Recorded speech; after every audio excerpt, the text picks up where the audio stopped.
Enrique Bunbury jugaba en casa. Salió y ganó desde el primer minuto del último concierto en la vieja Romareda.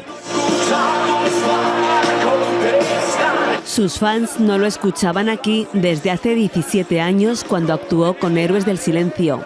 Esta vez casi 30.000 espectadores, llegados de todos los puntos del mundo, llenaron el estadio. Siempre lo he seguido.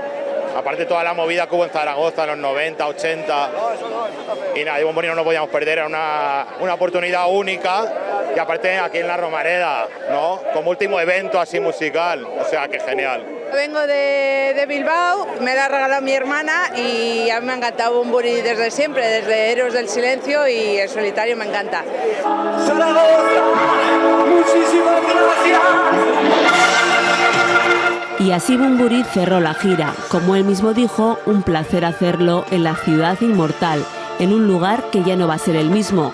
Un concierto que ya forma parte de la historia de Zaragoza.